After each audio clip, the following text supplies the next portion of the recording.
Hi, everyone. Brooke and Laura here, and welcome to Lawyering Outside the Lines. We're not going to joke today about how long the stay-at-home, safer-at-home, whatever is happening in your state has been going on, because it's starting to escalate a little bit out there, and it's starting to, we've both noticed that it's starting to get a little bit more real for a lot of people lately. And that's why I think it's kind of, we're just ready to do stuff. And so people's tempers are getting short, and there's a little bit of angst that seems like it's just getting higher the last couple of weeks. So that's why this week we're going to continue talking about Mental Health Awareness Month topics. I know that many of you have heard these stories before, but we're going to talk about our whys for creating and working in a virtual law firm, limited scope representation specifically, and how we're dealing with the current situation, and how we're trying to also share our knowledge and experience with other attorneys. All right. So again, if you've tuned in at all, we are, about 5.5 years old. We started in January of 2015. I had been practicing about 5 years, and I had done a few different things. I had been with other firms. I had been in a more traditional solo practice. I had done, some appeal work, and actually did some remote work for a firm out of Pennsylvania. So, I tried a few different things. And at the time, my ex-husband is military. And so, he's traveled a lot. And so I was alone with 3 kids. My kids were small at the time. So I was trying to work full time, accommodate his schedule, and also parent my children. And so it was extremely taxing on me, especially when I was working for other people, and even when I was working for myself in a more traditional way, because it just wasn't very efficient. And so I was picking up contracts here and there with the state, so that way I could supplement my income until I grew the firm. And so it was just a cycle, and it got to the point that a lot of attorneys get, I think, but I got there relatively quickly, which is, I think, a good and a bad thing. I'm very grateful that it didn't take longer, but so I burned out really quickly. My health really started to suffer. I gained a lot of weight. I've dealt with depression my whole adult life, and so it really took a toll on my mental health and my physical health as well. I was hospitalized several times for stroke level blood pressure. I still have, I'm still on blood pressure medicine, trying to regulate that on a daily basis. But there was just a lot of stress. It was, the legal careers that were available to me were, not fulfilling to me. I felt like even when I was in a traditional practice, I wasn't really serving my clients. I felt a lot of times like a debt collector. It was very difficult for people in difficult times to pay a lot of money. But for me, it really took a toll. I, felt like I wasn't showing up for anybody at work. I wasn't showing up, at home like I needed to be showing up. And so I actually just quit my life. So 2014, I just decided, I left a really good paying job and decided that I was going to figure out what I wanted to do. I thought maybe being a lawyer wasn't going to be it. And I thought maybe there wasn't a path for me there. A lot of women find themselves in that position, especially working mothers, leaving the profession because they can't find something that really is fulfilling and also accommodates their schedules. So I took a little bit of time off, started volunteering or with Access to Justice here in Arkansas, learned about what we do, which is limited scope representation, and decided, I really liked the idea of that. I didn't know how I was going to implement that. But at the time also, we thought we were going to have to do a military transfer to Washington, D.C. And so I didn't want to take another bar exam. I didn't even know if I wanted to practice law at the time. And so I decided that I would look into, having a virtual platform, which, it wasn't, it was a new concept, and it was, I'm definitely not the first person that thought of it, but, and it had been tried before, a little bit early before its time, but there weren't as many, technology solutions. There was not the support in the legal community to actually, really back me and have resources for me to turn to. So I kind of decided, well, this is what I want to do. I want to do limited scope. I want to do virtual. I want to be able to serve a lot of people. I want to be able to serve my Arkansas clients. I want to take them with me if I have to move. I want something portable. I don't want to have to start all over. So I started, with a test firm, and it was Arkansas Virtual Lawyer, just to kind of test the concept. And what I found was clients were really, really receptive to it. They really appreciated us meeting them where they are, and giving them an alternative solution that didn't put a divorced woman into bankruptcy, and it didn't put all of the startup funding for your business into legal. You had the opportunity to be adequately protected and adequately served, without breaking the bank. So that was, very helpful, but it's also turned out to be very fulfilling for me because I've been able to design it around my life, around my children. And so right now, we were kind of uniquely positioned when everything happened we didn't really have to change our business model. Our business model was already there.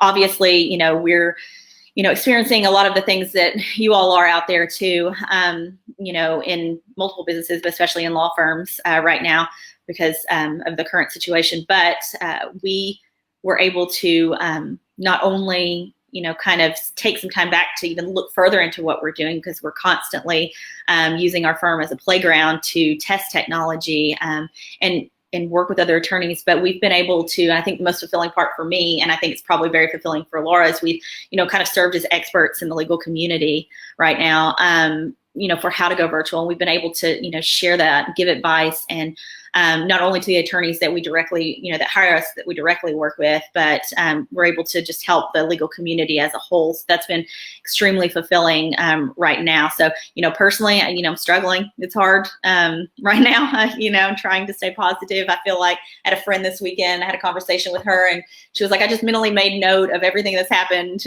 for you personally in the last 10 weeks. And she was like, and it's overwhelming. And so, and it really is. So, it's been a rough go lately, but it has been nice to know that we were able to actually not only still serve our clients and be there, and they know that we're available, but we're also able to give back to the community, the legal community, in a very meaningful, impactful way. Yeah. And we quit our lives, I guess, around the same time, because I have been out of law school for a little bit longer than Brooke, and about 18 years now, which is shocking to me. But I think I say that every time I say 18 years. Every time it's kind of like, wow, I don't feel like I'm any older than 30. So I was a young graduate. But whenever anybody asked me when I was younger what I wanted to do, what I wanted to be when I grew up, all that kind of stuff, I literally had the same answer. And I think I've been chasing that my entire life. And that answer was, I want to be happy. I just want to be happy and safe. And happy is a really hard word to figure out if you don't understand what that means for you and just what it means in general. And I did not know what it meant and what it felt like and how to get there. And so I chased a lot of different paths once I got out of school.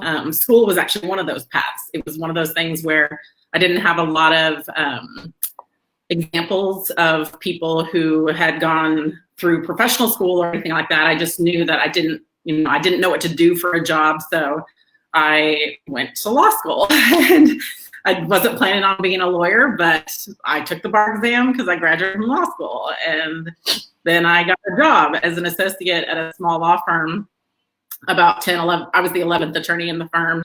And then I got a job at Westlaw. And then, I thought, well, that's going to make me happy because the people who I talked to who had that job were, free, and they, worked from home, and all this kind of stuff. And I ended up staying with them for too long, I would say.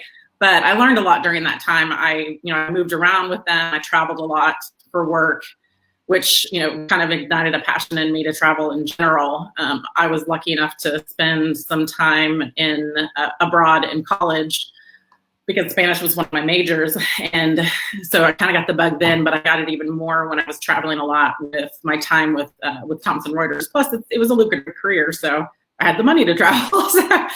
But the everyday frustrations and not feeling like I was doing anything to feel good about myself in this world really kind of started hitting me even more after I moved to Chicago with Thomson Reuters Westlaw. And it hit a boiling point in 2014. And I think I might have said this before, but this particular tattoo, I got the day in November of 2014 when I decided to quit my job. I guess I could put that towards the camera a little bit more.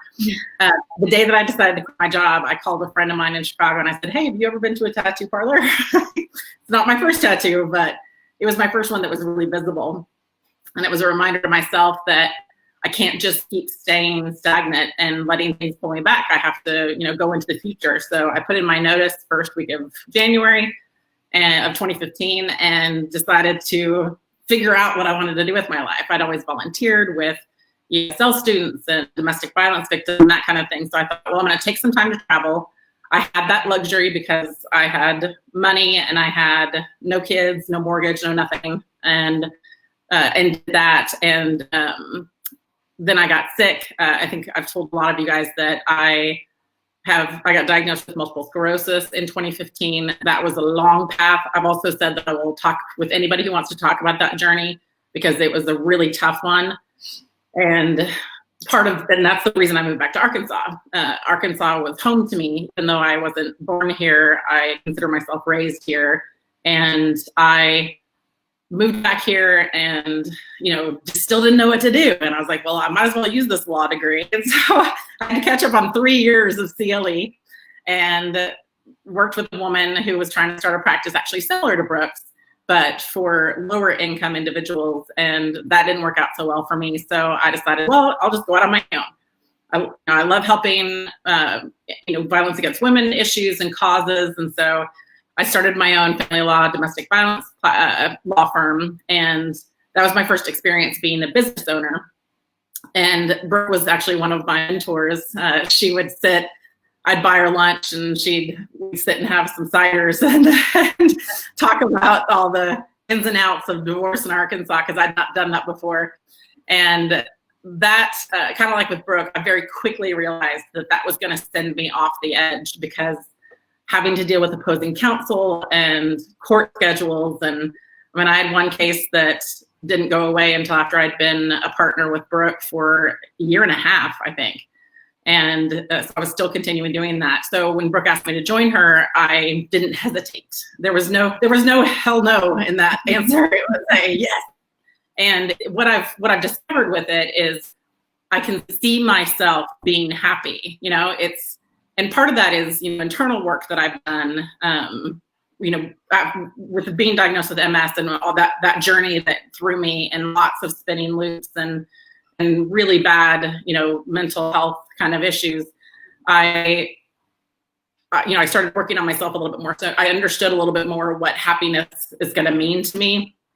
And so the 2.5 years that I've been with MVL have been really, really important to me. And working on that journey for myself so that I can feel like I'm helping people. I'm offering a service that they wouldn't normally get. I am delivering my services, my expertise, my knowledge on my legal brain in a way that is unusual, especially for Arkansans, but it's, I've learned that it's like that nationally. And so I feel fulfilled with that. But I also, with MS, I get tired really easily. Sometimes I have bad days. I'm lucky that I most of the time have good days, but when I have a good or bad day, I still know people who have law firms where they're not allowed to take sick days and things like that. So it's just fascinating to me. So it's really, it's really changed my mindset on what a job has to be and how, we've created this for ourselves. Brooke started the foundation of it. And, we've really moved that forward, I think, with the two of us. And how I'm dealing with this now, it's very similar to what Brooke said.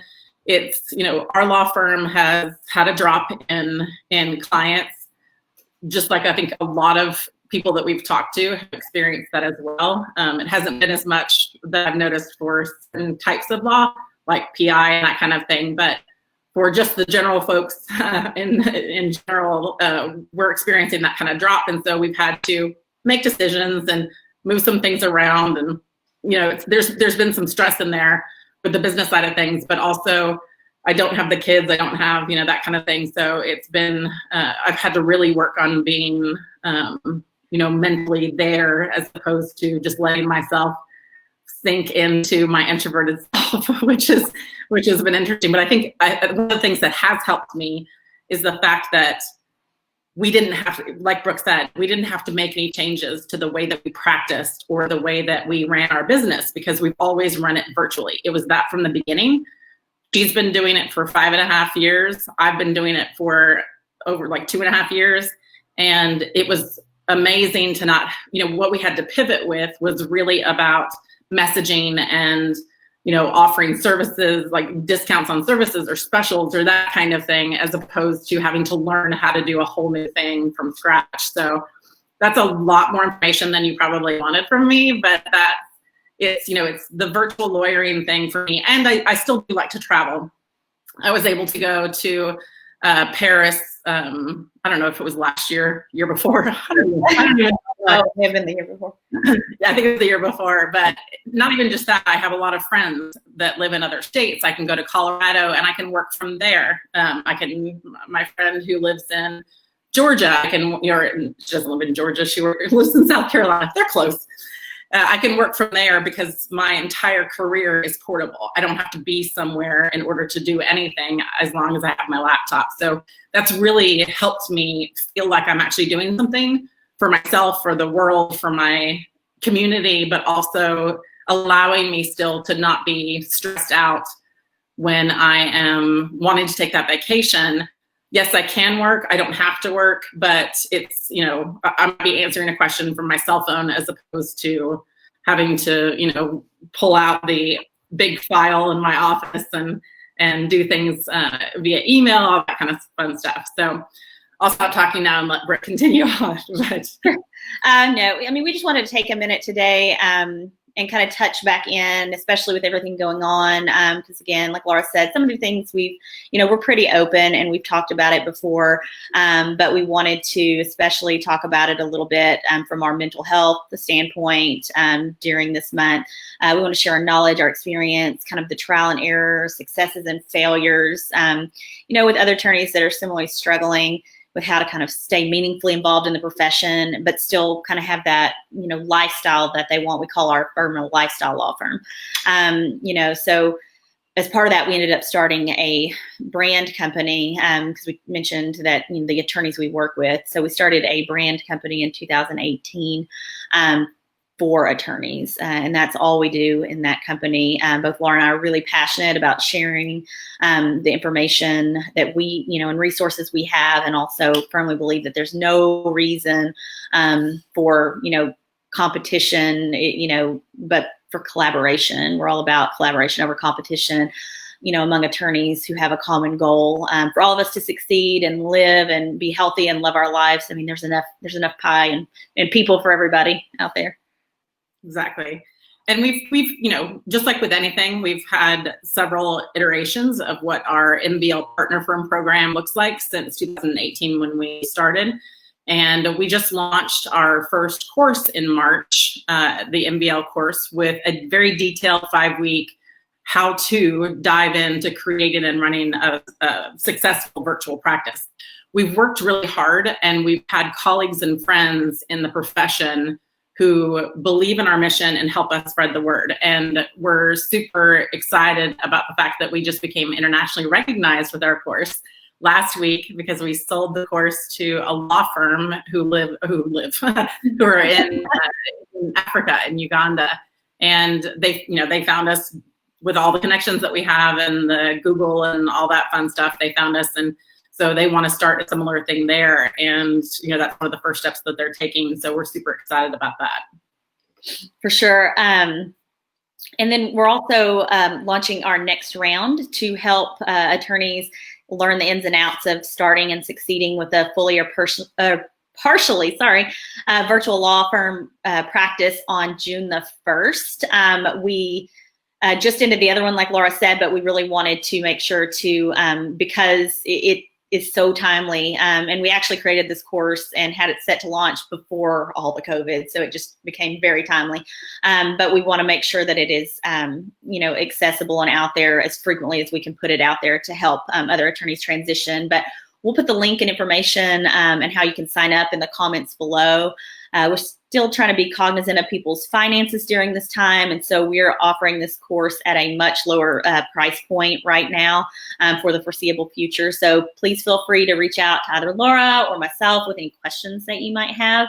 And we hope that you have a safe and mentally healthy day and week, and we'll see you next Tuesday at 1 Eastern, 12 Central, 11 Mountain, 10 Pacific. So thanks for joining us and staying on a little bit long today, and we hope you have a great rest of your week. Thanks. Bye.